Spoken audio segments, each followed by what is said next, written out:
It's not that this is the first time we're talking Okay, about. so we have to address the elephant in the room. Is like, why in the world would an Iranian director want to play in the sandbox of American politics and the most controversial? The film is, I would agree with you, not controversial, but your subject is a highly polarizing human being.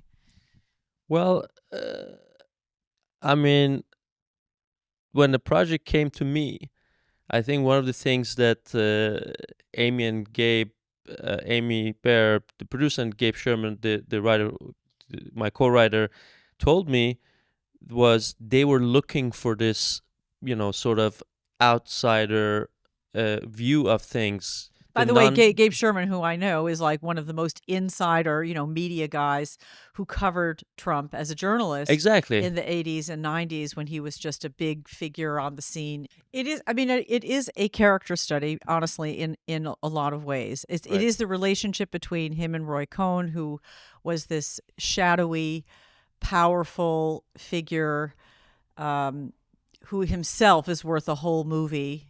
And there have been, there's been a lot of work done about Roy Cohn just as this shadowy figure, and Jeremy Strong does an amazing job, I think. Hey, everybody, we're back with the star of the new movie, The Apprentice, Jeremy Strong. You and Sebastian Stan, who plays Donald Trump, brilliant performances. Thank you. And one of the reasons why they're brilliant, one of the ways in which they're brilliant, is not only laying out clearly the moral bankruptcy of these two men, but also that these are very human failings. I mean, it's very loaded, and the movie narrowly escaped the jaws of being banned in this country, which is, is it Upton Sinclair, that book, It Could Happen Here? Mm-hmm. It's not something that should be happening in this country in this day and age, but it very nearly did. I think it's a dangerous idea that you could portray someone as too human. I think the director,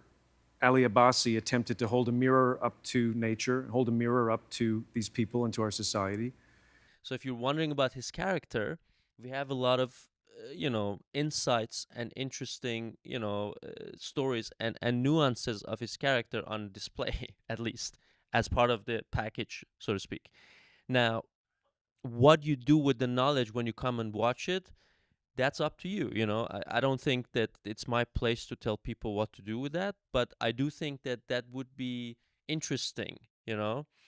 I think it is not a polemic. It is not partisan. I think it's not a pro-Trump movie or an anti-Trump movie. I think it's not trying to tell you who to vote for. I think it's trying to examine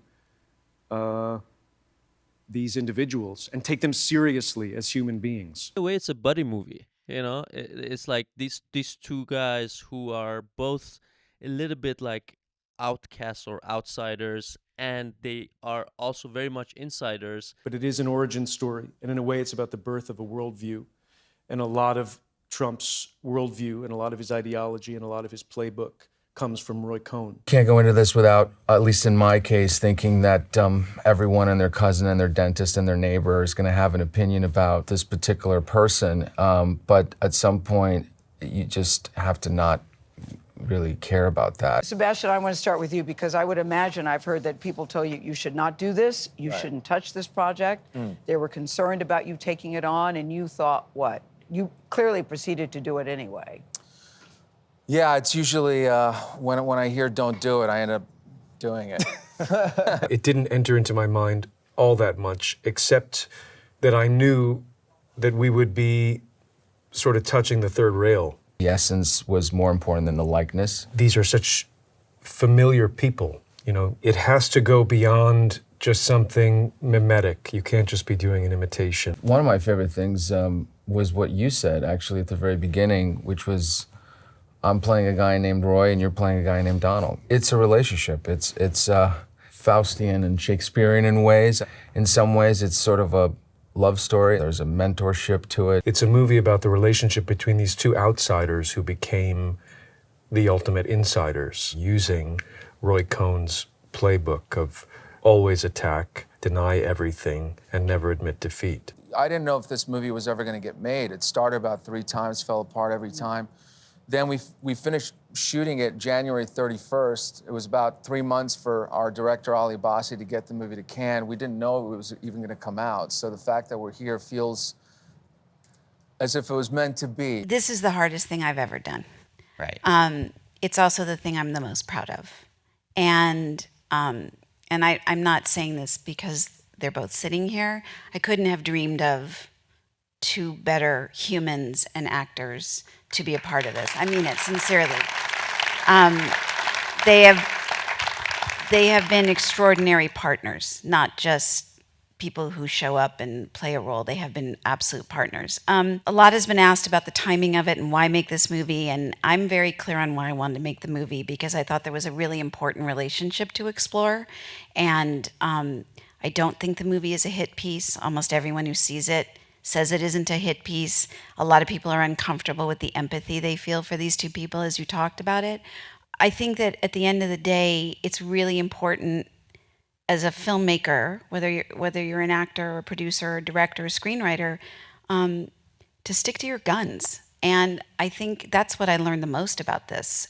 I think we have an opportunity to look at these people and genuinely ask ourselves, do we trust them? Can we use our human instinct rather than what we're being told to think, feel, and understand? Can we use our instinct to trust these people as we're going forward into the future? Honestly, for me, the joy of going to set is just not knowing what was going to happen, even take to take. I feel like every day was pretty difficult. Locations and timing and the nature of how we were shooting, which was very off-kilter. But then you had all these beautiful moments come out of it that we didn't anticipate. I think we have to nurture empathy, and that's at stake now more than ever, it feels like. And the only way to do that is sometimes to confront it with its opposite.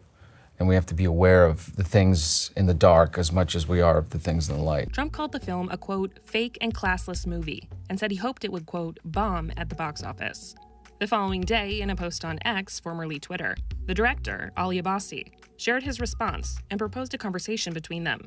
It's really exciting because it's another audience here, you know, the European audience. They're not as affected by the politics and the presidential election and all that. So, it's gonna. I think they would more see it as a movie, and enjoy it in that way. So I'm excited to see what the reactions are. I don't think they have a case.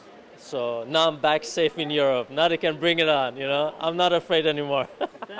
Trump's post on Truth Social went on to describe the film as a, quote, cheap, defamatory, and politically disgusting hatchet job. Trump went on to call the film's screenwriter Gabe Sherman, quote, a lowlife and talentless hack. Sherman previously reacted to Trump's team threatening a lawsuit over the film before its release, telling The Hollywood Reporter at the time, Trump's campaign sent us the cease and desist letter a day after the premiere, but they released a statement the night of the premiere saying, it's all lies, and we're going to sue. That's life imitating art. In the movie, Roy Cohn tells Trump that his #1 lesson is to attack. So what do? They go on to the attack. To my knowledge, no one had seen the film, and Trump himself to this day has not seen the movie, even though we've offered to screen it for him. Certainly keeps you on your toes. Every day seems to be another surprise, but in his particular way of fashion, it's no surprise at all. Trump came out last night and denounced the film and called us all human scum. If he was so triggered by the film or finds something in the film that is motivating that response and him wanting to shut it down, I just think it makes it more essential for people to see it. I was surprised because I felt drawn to it in the sense of how I've had my own journey with this American dream, coming from Romania and growing up in America, my teenage years, and sort of like how I was informed about this dream and the land of opportunity, and you have to make something of yourself. And then it was interesting to sort of try and figure out who this person was. I think there was some value in trying to understand how things happened and how he became what he is today. I was thinking about this coming in here. There's something that William Saroyan wrote in The Time of Your Life. He said, despise evil and ungodliness, but men of ungodliness and evil, these understand.